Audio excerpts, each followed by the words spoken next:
The following podcast contains explicit language.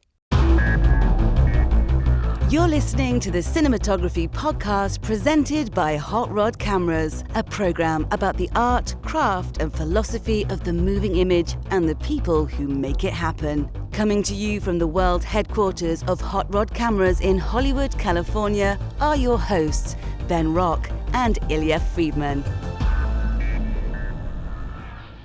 Hey there, Ben.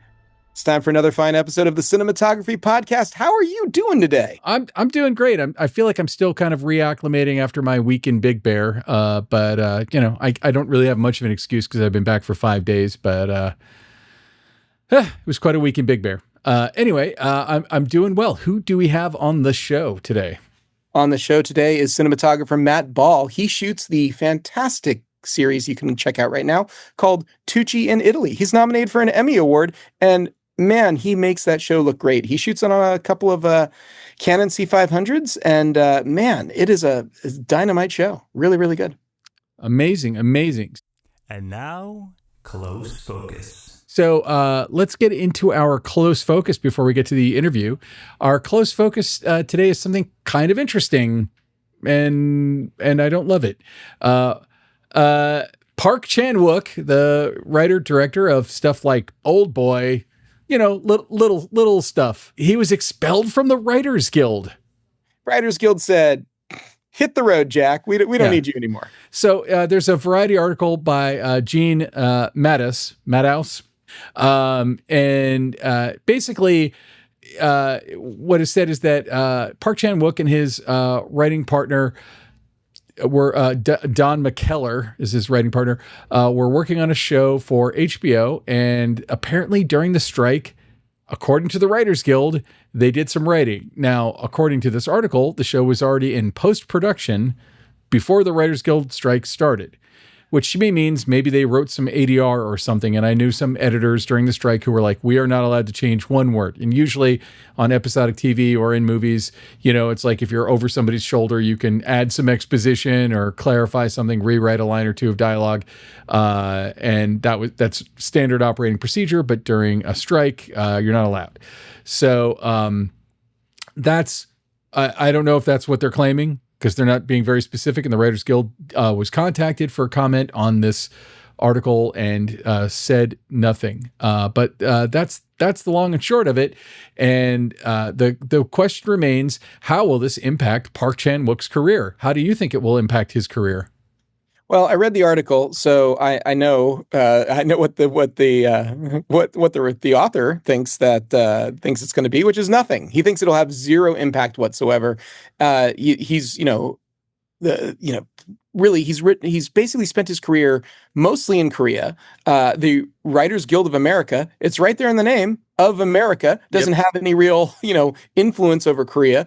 They don't seem to have a lot of, ability to prevent him from taking jobs. Being in the Writers Guild, if he joined it just for this series, I don't see it having any impact whatsoever. I think that the story is right. It's kind of a non-issue, but it seems like they'd want him in the guild. It seems like they'd want him as to say, hey, look, there's this person. Maybe there's something else they could have done if they wanted to censure him or to penalize him. Fine. I mean, you always hear about guilds fining people they don't like to kick them out.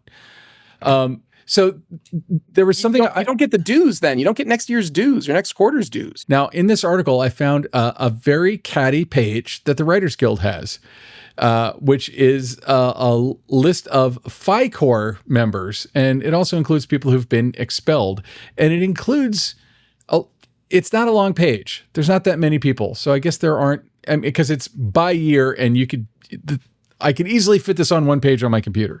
But there are people like George Lucas in 1981, Francis Ford Coppola in 1986, Steven Soderbergh, 95, 2001, Robert Rodriguez, and then relatively recently, Sylvester Stallone, 2019. Now, there's George Clooney's on there as well. Now, there's a lot of writers who aren't household names on that list, but I take it back. There aren't a lot of writers on that list. And I guess Park Chan-Wook is going to be added to this, but it's kind of catty, in my opinion, for the Writers Guild. Maybe this is something unions have to do. I don't know. I'm a big union proponent. I'm a member of the Directors Guild, and I whatever Park Chan-Wook did, I think it's really the Writers Guild's loss to not have Park Chan-Wook on their roster. That's my opinion. And whatever it was, this article doesn't fully highlight it, because basically it says that the Writers Guild expelled him for writing during the strike, and he says that his show was done before the strike. So one of them is right and one of them is wrong. Yeah, it's interesting. It's a fairly prestigious group of people too. It seems like a lot of them are also directors who, were doing directing work. And so, yeah, I don't know. It's this article is interesting. It's shining a light into a spot of the Writers Guild that we don't usually see. So, yeah, interesting.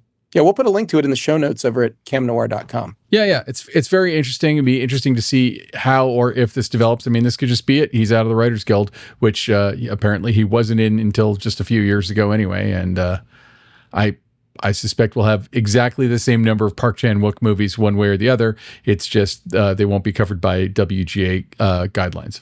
Whatever. All right, Ben, I think we should get to the interview now with Matt Ball. Absolutely. The Cinematography Podcast Interview. I'm joined now by Matt Ball, the cinematographer on the fantastic new Disney Plus, Hulu, and Nat Geo series, Tucci in Italy. Welcome to the Cinematography Podcast. Hi, thank you very much for having me. Matt, I'm really glad to have you on the show. Tucci in Italy is a delight. I find that hosted documentaries, and which is sort of the name that I've just started calling all of these, maybe travel and food, or first-person perspective documentaries, like maybe made most famous by Tony Bourdain as sort of like the format. It is such a hard format to get right, and so much of it depends on the recipe of all the different pieces that goes into it, and not a big part of that is the cinematography, the editing, the personality of the host, and you guys really pull it off with this. It's such an incredible show. Tell me, did you have any idea it was going to turn out like this when you started? Is it your vision, to a T? What, tell me about from when you first got the call to now it, being a hit show on the air. Well, I think a big part of the success of the show is obviously Stan. But Stanley wants to do it. Nobody is doing it because they're being forced to. And they want to do it, and they want to do a good job. And from that, it comes a kind of team effort to everybody wants to enjoy doing it. Nobody necessarily loves getting up for work on a Monday morning, but getting up for work on a Monday morning in Italy and going to wonderful places and you're gonna do something interesting, it softens the blow, and it's just, I think, just the fact that people want to do it for their job makes it so much easier. And that's also kind of the recipe or the secret ingredient, I think, for making it successful, making it seem relatively easygoing. It's because people just, everybody on the crew wants to do that job. Everybody wants to do the job they're doing there, from Stanley down, everybody. And it does really seem to me that Stanley is loving every second of this. I mean, look, I think it sounds wonderful to tour around Italy and sample food and delve into culture and interesting factoids and trivia and stuff that is not necessarily well known outside of the region. It's just it's such a lighthearted, fun, and engaging show, and it's so difficult to hit those notes just right. And I've seen so many shows that they completely fail, but this one really, I think it captures the imagination. And I got to say, like, there's moments in this series, and I'm going to bring up one right away here, like the truck stop in episode 2, like the Italian truck stop, which I've been to quite a few truck stops in my travels across the United States, and there is nothing like the truck stop that you guys go to, which to me is brilliant, where there are people who are making, a la carte to order risotto and pasta and different things on the spot, and it just looks amazing. And from the aerial shot above, you see the line of big rigs, you see the line of cars. People in the US are pretty much expecting a greasy burger. They are not expecting proper plates and cloth napkins and what looks like but explained, a relatively affordable and sort of quasi fine dining experience. I get the impression from this show that there's so much importance placed on living well and eating well. And can you tell me from your perspective what the show was like? Had you spent much time in Italy with this experience of the truck stop? Is this really an anomaly, or is this everywhere? Is this really kind of the thing? No, I think it speaks to the culture of Italy really well, that food is important. Things that are important, from my experience in Italy, are family and food. And if you get your family together for a meal, that's kind of the essence of Italian living. Good food as well, good quality food. The auto grills, they are, like you say, there's something else. In the UK, it's exactly the same as the US. You're lucky if you get a half-decent McDonald's. The rest of the time, it's just greasy rubbish. In Italy, they just they're not willing to accept that, I guess. They're not willing to accept that poor quality of food for their daily lives. For some reason, here in the UK, we are.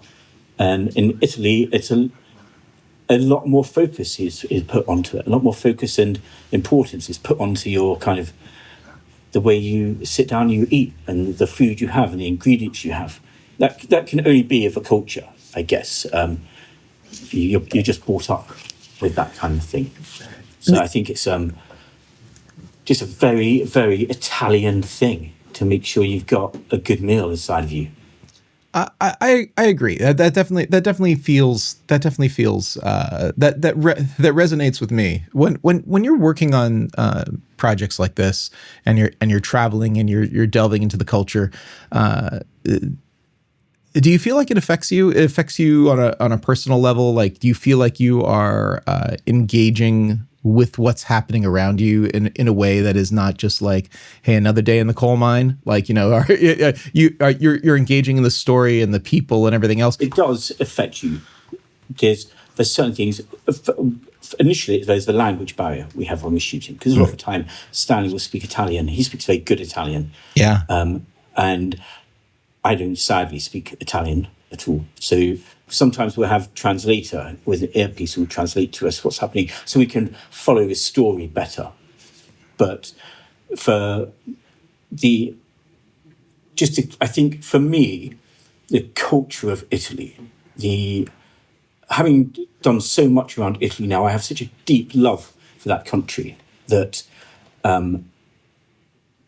don't think it will ever leave me. I don't think Italy is seared into my heart now from doing that show, because everything about it, from the food to the scenery, everything affects you as you're doing it. I mean, some of it is mind-bogglingly beautiful. Some of it is fantastic. And then you'll travel 4 hours by train, and you'll be in a completely different environment. And Italy has so much different scenery. Mm-hmm. It's so varied that it affects you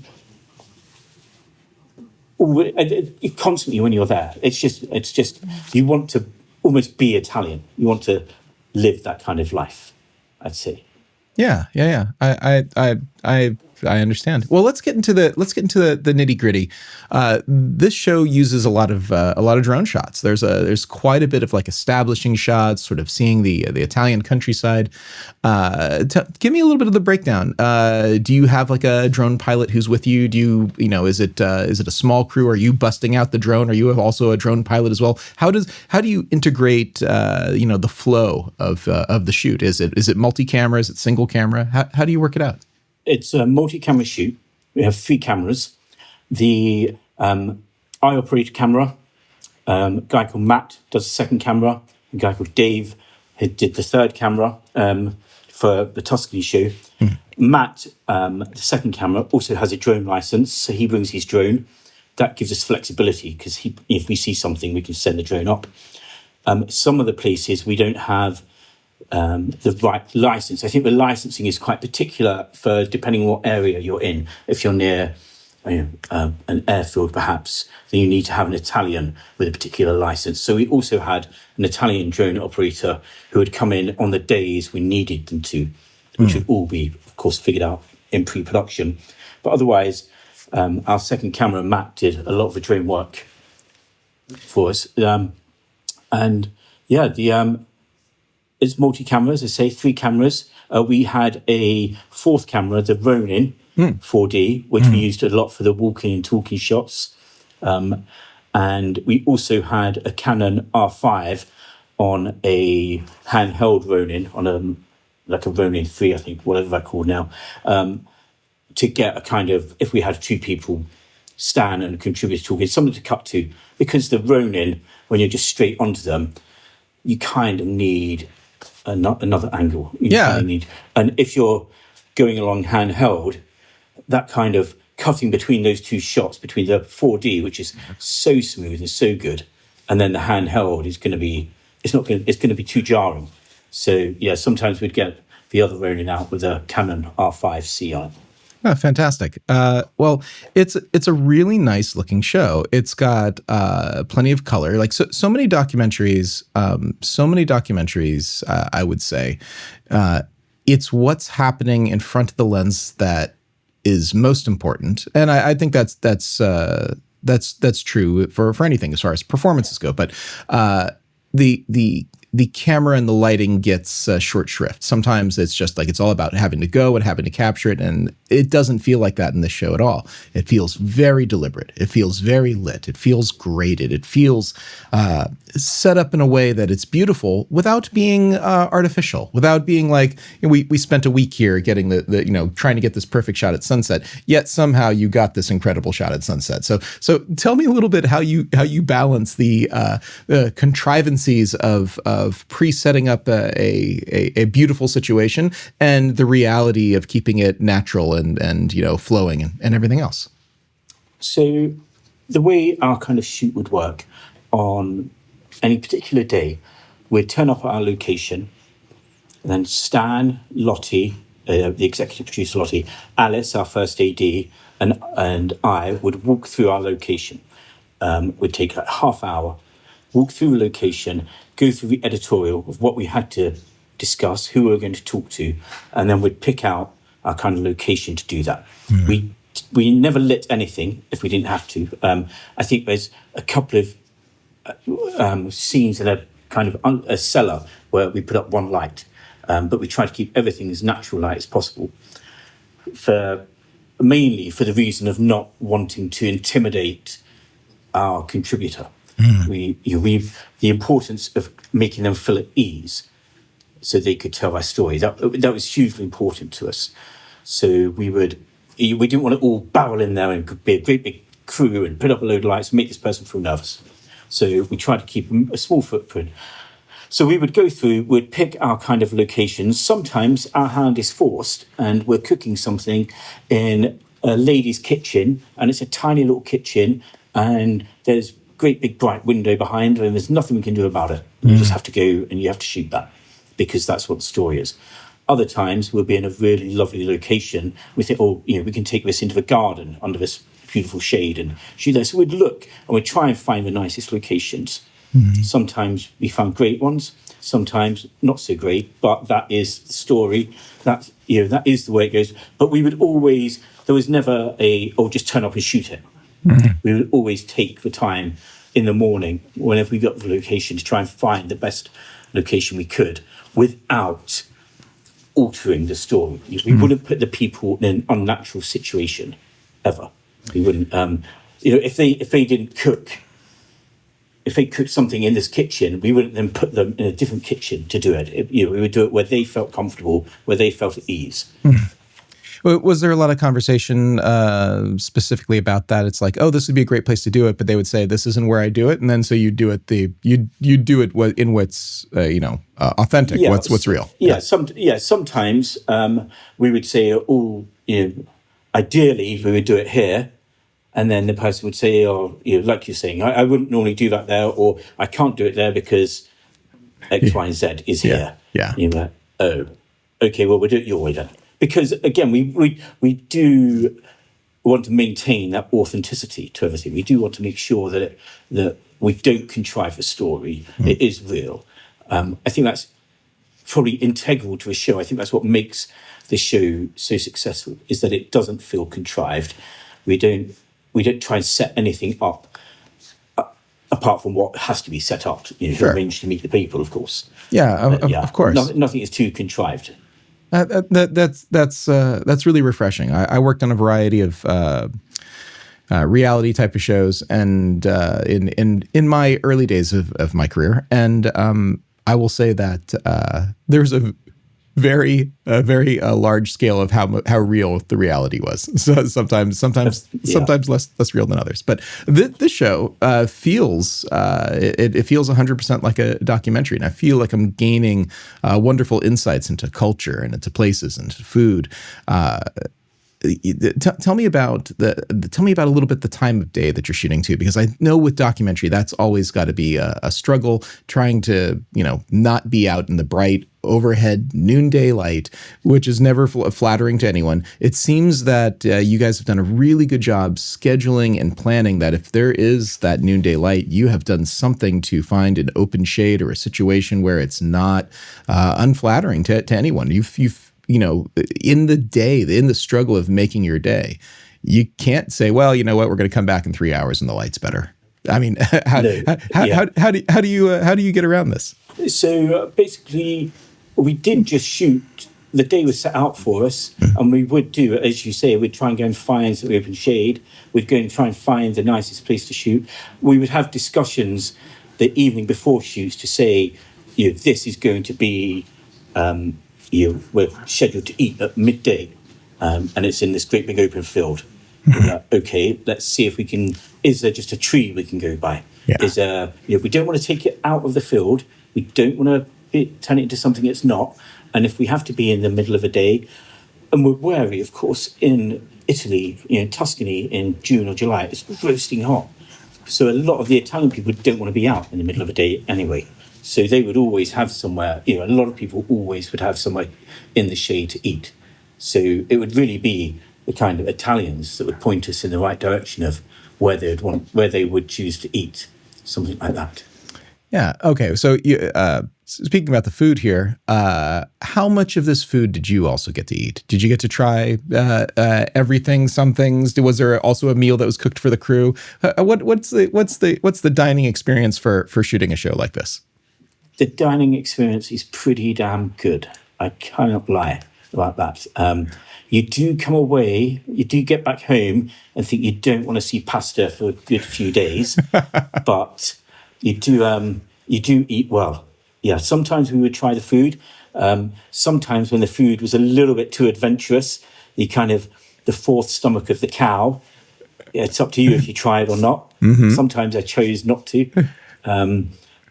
Yeah, but you could, if it was there, we'd try a lot of things. Was there anything that you tried that you decided actually wasn't for you? That you regretted? That you said, you know what, I don't need that fourth stomach of cow. So no, I can remember I didn't try the fourth stomach of a cow, the lampredotto. Yeah, I didn't try that because I'm going to say it's because I was really busy working. That's why I didn't get a chance to try it, of course. But no, there was nothing that I ate that I wouldn't happily eat again. I mean, some of the food we had was fantastic. It's not all of it was at Michelin-star restaurants. Some of it would be that a nonna had cooked and had been cooking for her family for generations. And you try and you think that is just a fantastic home-cooked meal. Really lovely. Adam Bricker, a friend of the show, shoots Chef's Table. He described something very similar. He was like, one of the most incredible perks is just getting to eat all of this stuff. So, okay. So tell me how that breaks down. Is it like, oh, you get a little sample of something? How does it work for you? Because you're probably showing up with what, 6, 7 extra people, and then you guys are off to the side, or do you guys actually just have a break for crew lunch, or how do you do it? Yes, so it totally depends where we're going. Some places they will put on a full lunch for the whole crew. And the problem with an Italian lunch is it's like 2 hours. Exactly. They just keep bringing food out for you. You led me to my next question. My next question is like, how do you then you get away from the 2 hour, 3 hour sit down for lunch and keep working? So yeah. Well, we came about getting away from that by kind of learning to leave, learning to say, we would book lunch at a nearby restaurant or somewhere 20 minutes away, and say, so when they said, "Oh, can we give the crew lunch?" We say, "Oh no, thank you very much. We've booked a restaurant down the road because we don't want to impose too much or anything on you." But a lot of the time, it's because the generous nature of Italians is just to keep feeding you. They show their love by giving you food, and we did sit in places for 2 hours. And course after course was coming. And then, of course, our day is slipping because we've still got to shoot in the afternoon. Yes. And you feel exhausted because you've had pasta followed by meat, followed by cheese, and you're just absolutely exhausted and you can't stay awake. I was going to say, like, sometimes there's psychological pressures with jobs. I would think that there's like a physical pressure because you've just eaten all this food, and now it's, hey, quick, get a camera up. We got to roll. We got to run to the next thing. You try and pace yourself as much as possible in all aspects. Whether you're eating or making sure you're just not picking that camera up too quickly and running. Don't run anywhere straight after lunch. That's what I learned. For sure. Well, congratulations on the Emmy nomination. This show is nominated for an Emmy. Your work. That's got to feel good. That's got to feel good. Some recognition. People out there are enjoying it. Tell me a little bit about. Has the phone started ringing more since the Emmy nom, or is there It's been quite exciting. It has been exciting. It's a privilege. It's very nice to be recognised. I have had a couple of companies phone me about it, but I get to do things like this. I've doing podcasts. I've done a couple of interviews, which I never normally get to do at the end of any of my jobs. So it's fun. I'm really enjoying doing it. It's good fun. I don't know what it will bring, whether I'll end up working again or not, who knows? I hope so. I hope I'll get some more work. I feel confident. I feel confident that you will, and I don't know if you can say because it's always somewhat political. But you think they'll bring back Tucci for another season? You think Stanley wants to keep doing this? You think? I think there is going to be another 5 episodes broadcast next year. Oh, I don't fantastic. know how known that information or not. Okay. But I think there will be. Yeah, you'll have to check with the people at Nat Geo over that one. Sure. Yeah.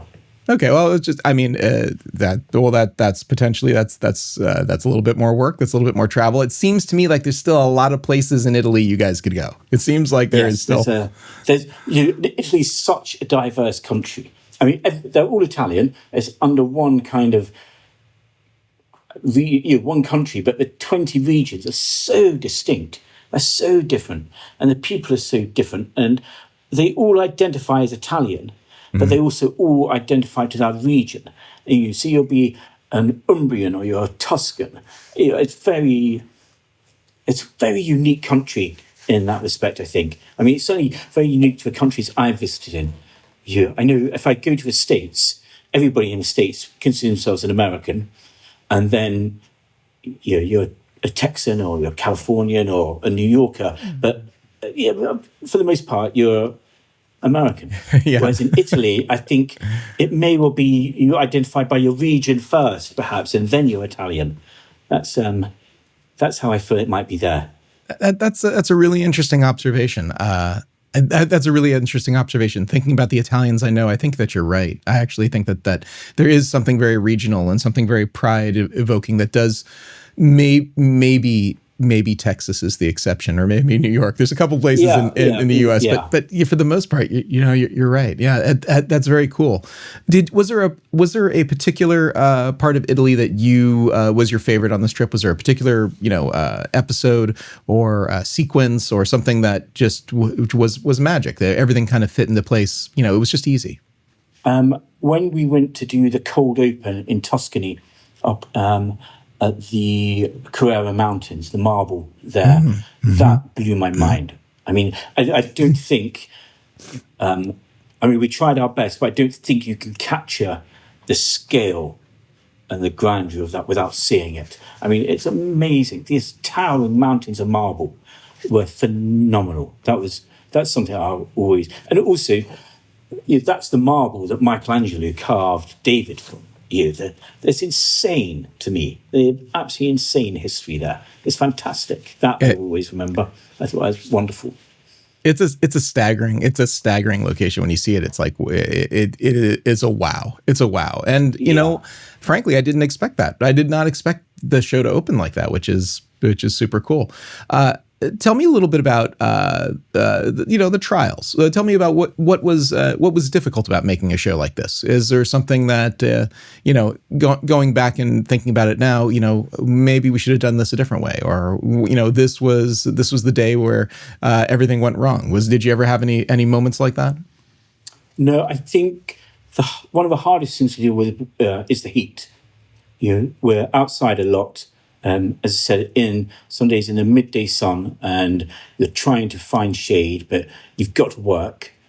And you're carrying a camera. A lot of the work's handheld, so it's physically hard, and a lot of it, you have to be conscious of the heat. Everybody's outside working. You don't really want to be doing much more than 20 minutes, half hour without stopping, getting some water, taking 10 minutes, and just collecting yourself again. That kind of thing.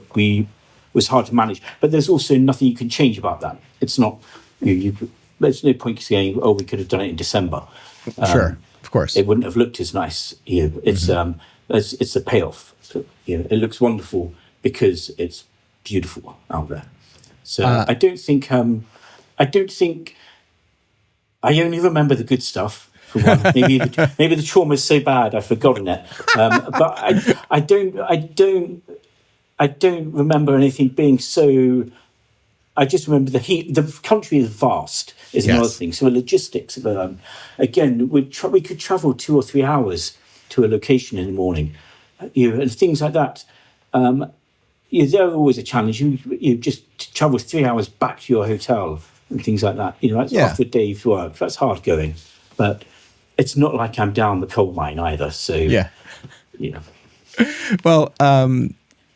Matt, tell me how you got started in this. This is not this is not the life and career that most people think they're going to do when they're 10 years old. But tell me, when did you get the bug? How did you discover that this is something that you could do? So I don't know. I knew I didn't want to work in an office all my life. I knew that, and I read a book. I don't know if you got it in the States. It was called "What Color Is Your Parachute?" Oh, sure. It's very popular here. Yeah. Yeah. So I read that, and basically I made a list of all the things I wanted to do, which was traveling. I really liked journalism, and then somebody gave me the number of a camera facilities company, and they took me on as a trainee when I was, I don't know, I guess 20, maybe 21, something like that. And I started off there, just in the kit room, putting kit together, delivering kit, and working my way up from trainee to assistant to senior assistant, freelancer, operator, to here now. There's an awful lot of people who got their start scraping labels off of cases and cleaning cables. My first day on the job, I will never forget, I had to clean a 50-foot BNC, and I was just like, what am I doing here? Yes, everybody has that experience. That was my first day working in a rental house. I personally gave multiple people on their first day 50-foot BNC cables and said, "Here's a rag. Here's some solvent to please clean this cable. Here's how you do it." Off. Yeah, that was a moment for me, but I stuck with it, and it got better. Yeah, for sure. Yeah, you start to clean things that are easier to clean after that, and then you get to move up even more. Yeah, you get better things to clean, get more responsibility in the cleaning department. So, tell me a little bit more too then about your, maturing into this role. Was it? Did you have a mentor? Did you have someone who took you under their wing and kind of guided you along this path?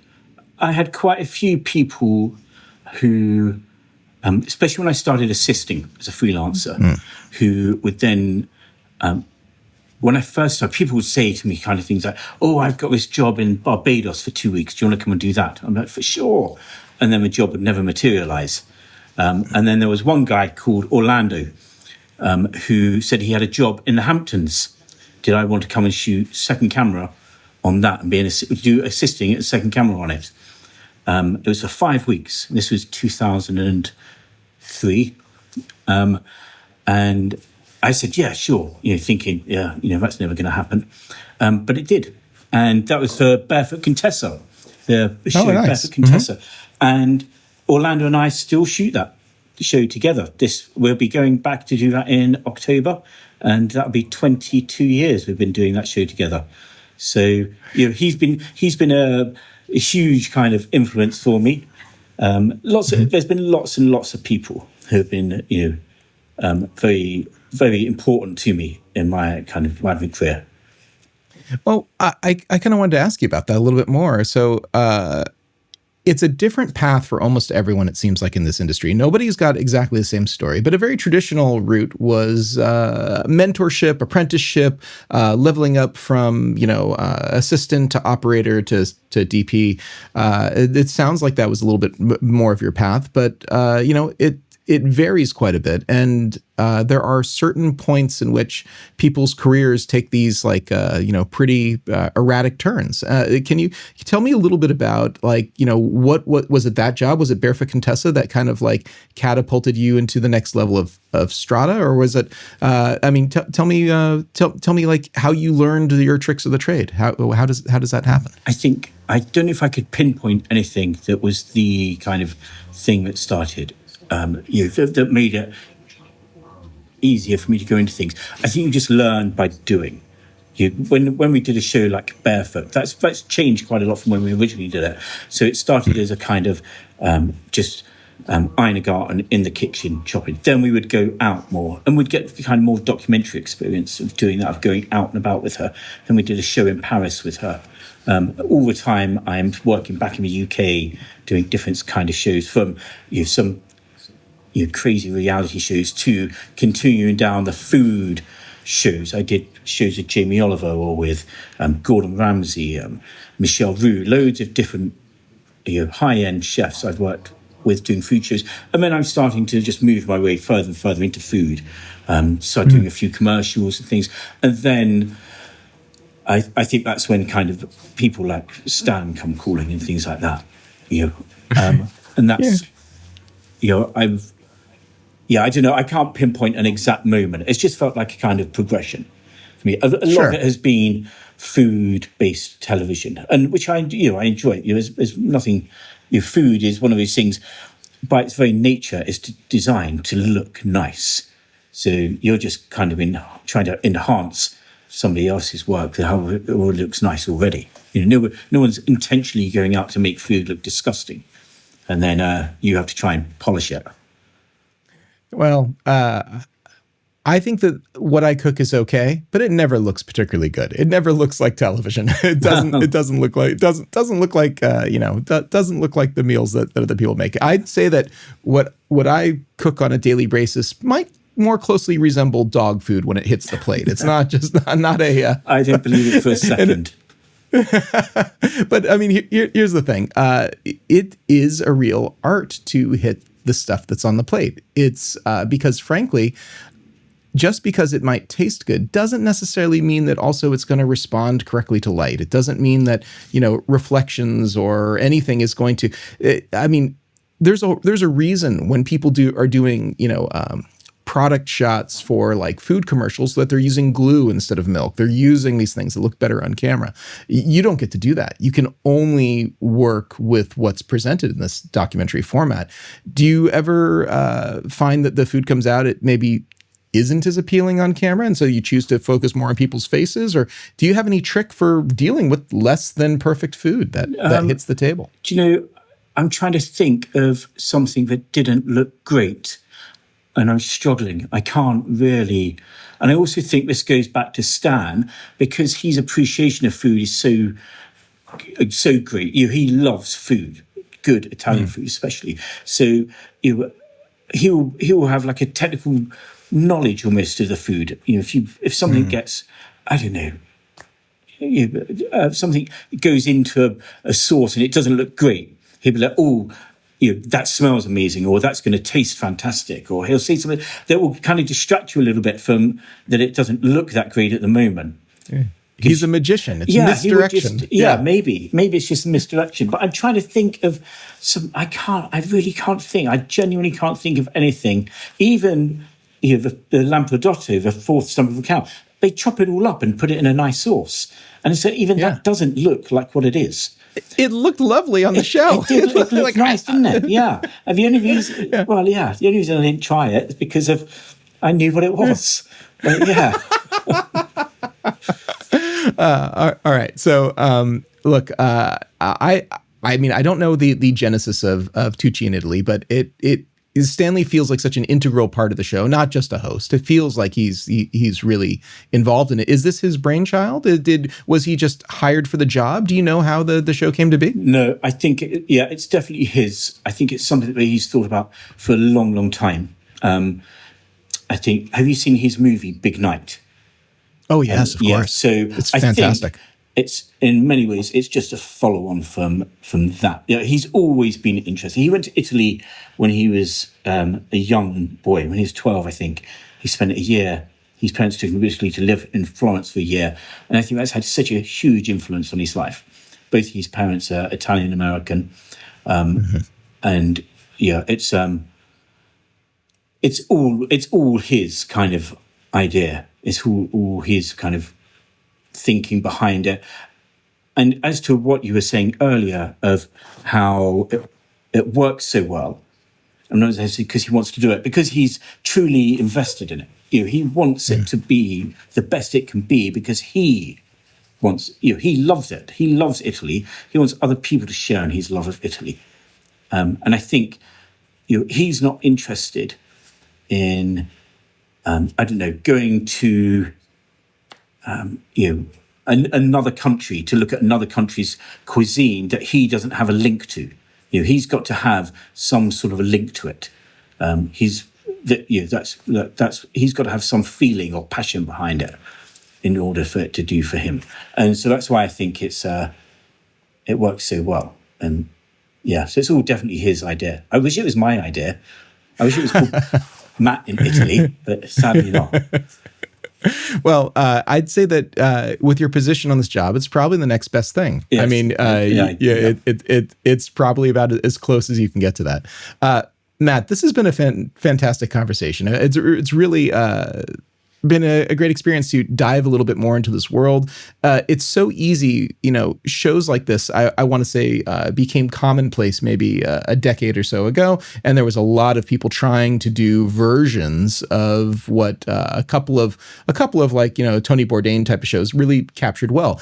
I have not seen another one that I really felt sort of had this magic of personality and editing and, information, and really just kind of being a wonderful, I want to say like legacy sort of for like this format that was pioneered until now. I think that what you guys have done is really special, and congratulations on the Emmy nomination. If you, if you're listening to the sound of my voice or watching this on YouTube, go check out Tucci in Italy. It's on Disney Plus, Hulu, and Nat Geo in the UK. And Matt, one last question before we take it out here. Is there an episode that you really? I know you were nominated for the first episode, but was there an episode that you think that would be a better entry into the series versus the first one, or what show would you recommend people check out first if they're going to give one a try? I think definitely watch Tuscany.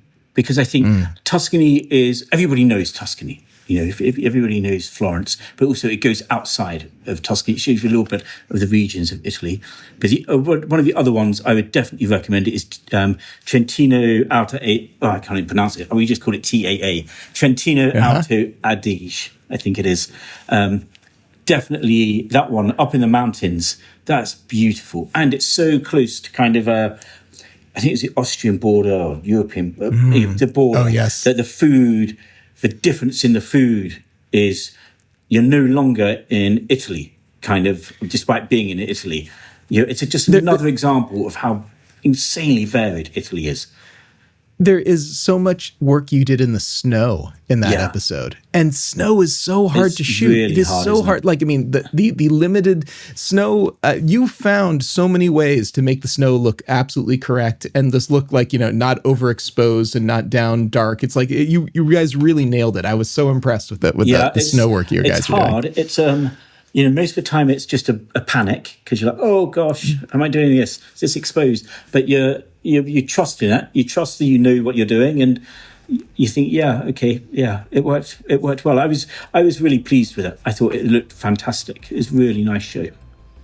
Well, Matt, where can people find you if they want to? Are you on do any of the social media stuff? It's it's about a 50-50. I have an Instagram. Instagram. Okay, great. Yeah, I don't have any like Facebook or anything like that, or Twitter. Well, what's your Instagram? Oh, if someone wants to look, it's Matt B Cam.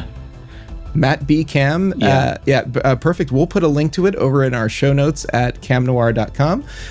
Matt, thank you so much for being on the show. Oh, thank you so much. It's been great.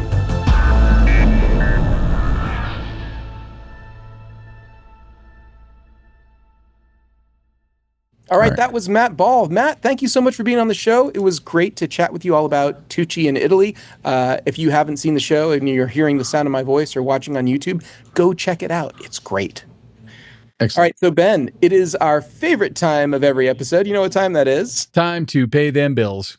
We're going to pay them bills. We got to thank our fine friends over at Aputure. Aputure makes all manners of lighting, from large professional lighting instruments to like small, what might feel like, maybe more semi-professional, but they're professional. And I want to talk. They're all professional grade. I mean, like, you'll see every size of them on a real film set. It's just, the size of the gun, depending on what the job is.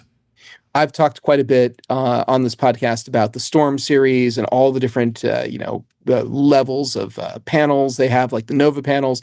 I want to talk about their smallest panel, which is the Aputure MC. Now, you might be thinking the Aputure MC is not anything new. It's been out for quite a while. They still make it. It still works great. The thing is, like, half the size of a cell phone. It's tiny, and it's maybe, 1.5 cell phones thick, if you want to imagine what that looks like, in your hand. I like to use cell phones as a unit of measurement. So yeah, it seems pretty standard these days, and so many people have them. But fits in your pocket. I carry them with me like everywhere I go now. But I can fit a DJI Pocket 3 in there, a couple of Aputure MC Pros or regular MCs. Actually, the MCs in particular I like even better because they're so small. And two of them I can do an amazing amount of things because they have magnets on it. It's RGB WW, meaning it's got all the colors of the rainbow, plus also two dedicated white LEDs, so I can match anything that's in the environment. And if I just need a little bit of fill, I can put the silicone sleeve that comes with it over it and have a nice soft source.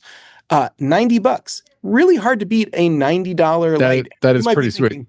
Well, $90 sounds expensive for a little light. I can get some, garbagey thing from some, TikTok shop. It's like you're reading my thoughts. Yeah, yes, exactly. Because there are people out there who just go like, I need something as cheap as possible. Well, if you want something as cheap as possible, it's out there. But having used some of those things and had those things break and have the battery, let me tell you, not interchangeable batteries inside of them. And so if you're looking at like a pro level small thing like an Aputure MC versus a no-name generic product, it is no comparison. You are far better off spending $90 and getting something that is true quality that you can take with you and use anywhere, whenever, and charge with a USB-C and have the battery last. I've got ones that have now lasted me for years. They're fantastic. I love them. It's probably 6 years in now, 5 or 6 years with one. Yeah, it's the best. Anyway, check out the Aputure MC if you've never tried it. MC Pro if you want something a little bigger, more powerful. But for me, I love just having the portability and these little tiny lights. Definitely worth it.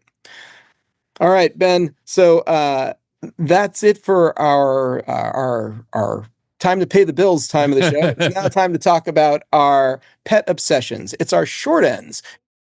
And now, short ends. It's where we talk about, something we watched, something we saw, something that we did. What is your short end this week? Well, a lot of times I like to try and have a short end that isn't something everyone's already talking about or a big deal. But I'm going to go ahead and make Weapons my short end today because I saw it over the weekend. It's freaking amazing. Zach Kreger wrote and directed it. He did a movie a few years ago called Barbarian that is amazing and totally worth seeing. And Weapons, I don't want to say anything about it except it's definitely a spicy meatball. If you're not into horror, it might be something to avoid, but it's a good horror movie that steers right into the horror of it, but it's all around kind of a mystery box, like an old school J.J. Abrams mystery box. But unlike a lot of J.J. Abrams mystery boxes of years past, it actually has an ending that makes sense. It explains itself. The mystery is solved, and it's an intriguing mystery. And it was shot by a friend of our show, Larkin Seipel, who also shot Everything Everywhere All at Once, another Oscar winner. He's awesome. He did an amazing job. And I should give a special shout out to my friend Jason Collins, who did special effects makeup on it. He's one of my favorite special effects makeup artist that I know, but he's also a good friend of mine, and he did amazing work in this. And just top to bottom, intriguing, scary, freaky. The person sitting next to me spent most of the movie with their hand cupped over their mouth, not knowing how to react. And I feel like this is what genre does really well. And I love that it won the weekend. I mean, I don't like making movies into a horse race, but the fact that it made $70 million worldwide, 40 million just in America, that's a big deal. That means a lot that people showed up for a movie. It's got stars in it. Julia Garner, Josh Brolin, Alden Ehrenreich, they're stars. But I think people showed up to see a cool, fresh, different, intriguing movie. And I love it that people I went to see it at a 10:40 show on a Saturday night, and the theater was full. That says a lot. And the theater near my house is a freaking ghost town a lot of times. So it even says more to me that people were there. Definitely see it in a theater, see it with a crowd. See it with people who are going to get freaked out and scared watching it because it's freaky and scary. It's a really worthwhile thing. And, again, hats off to Larkin Seipel for doing, as always, an amazing job shooting it. That sounds awesome. I want to go see it. I'm going to try and go see it actually while I'm in town right now. All right. Let me know. Maybe I'll join you and see it again if I can make it. Ilya, what is your pet obsession this week? My pet obsession is the new Noah Hawley series, Alien Earth, which nobody's seen yet, and they've been very, very secretive. There hasn't been a lot of information out there. I always try to, when I'm really interested in something, try not to be influenced at all by the early stuff, but there hasn't been a lot, and it's debuts tomorrow on Disney Plus and Hulu. So definitely, if you are a fan of the Alien franchise or Noah Hawley, who of course is famous now for the Fargo series, yep, which is just fantastic. Good friend of the show, Dana Gonzalez, of course, directed 4 episodes. He even shot an episode. Noah Hawley directed 2 episodes, and also they have an Icelandic director who I'm not familiar with her work, named Ugla Hoxudort, which is, I'm sure, a complete terrible mispronunciation. But those are the 3 directors who brought the show to life. And the Aliens sort of canon, they've been talking about making a movie or a TV series or something where aliens come to Earth for a very long time, for decades. And I mean, you're not counting Alien versus Predator or AVP2? No, I'm not counting that. That seems like a very sort of sidetrack type of thing. That is not pure aliens. That is, hey, we own the IP to these 2 franchises. We should put them together and see what happens. So yeah, I don't know. Okay, here's how ancient I am. I remember seeing Predator 2, in the theater, and there's a scene where you see all of the trophies that the Predator has collected, and one of them is a skull of the alien from Alien, and the audience was like. Everybody freaked out. We were all excited. I don't even remember that. It's in that movie. Yeah.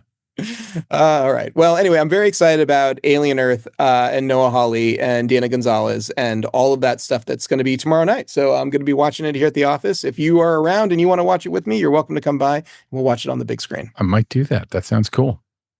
All right. Ben, I think that just about does it for this episode.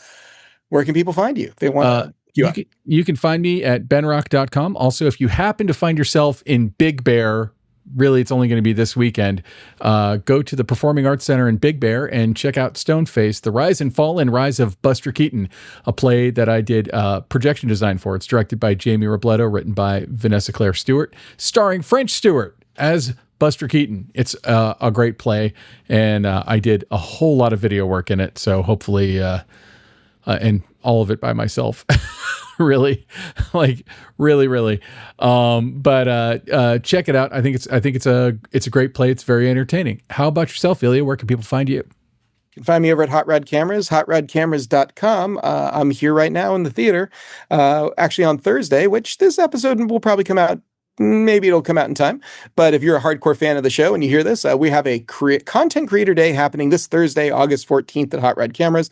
There will be snacks, there will be panels, there will be all of these major vendors who make the equipment and technology for the content creator economy that will be here in the shop. And we're going to give away thousands of dollars worth of prizes through a raffle. So it's definitely a popular time. If you hear this and you want to come out and check it out, please do. There's an RSVP you can find on our socials. So at Hot Rod Cameras is Instagram. There'll be a link there to take you to the ticket RSVP page, and we'll see you on Thursday. Anyway, let's move on. Hey, Ben, who do we have to thank? Who made this show possible? As always, we got to thank Alana Cody, our amazing producer. She has some great interviews lined up for me in the next week or so, probably some for you as well. We got to thank Charlie Nix, our editor, who's slicing and dicing and doing a great job, and a super nice guy besides. So thanks, Charlie, for editing the show. And we got to thank Kays Alachrakshi, who composed all the music that you hear on the show. You can check him out at musicbykays.com, but he would like you to check out his YouTube page, Kays Labs, where he fixes synthesizers and shows you how he does it. So if that sounds interesting to you, then definitely do that right now. Absolutely. Go check out Kays Fixing Synthesizers. I watched some recently, and I'm going to watch some more. Are you? I want a full report. You'll get it.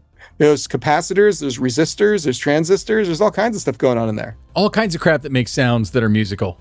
That's exactly right. So, Ilya, that just about does it for us. You want to sign us off? Sure. Thanks for tuning in. This has been the Cinematography Podcast, presented by Hot Rod Cameras. Find your next camera, lens, or accessory on the web at hotrodcameras.com. Don't forget to subscribe to our show on iTunes and connect with us on Facebook and Twitter. Thanks for listening.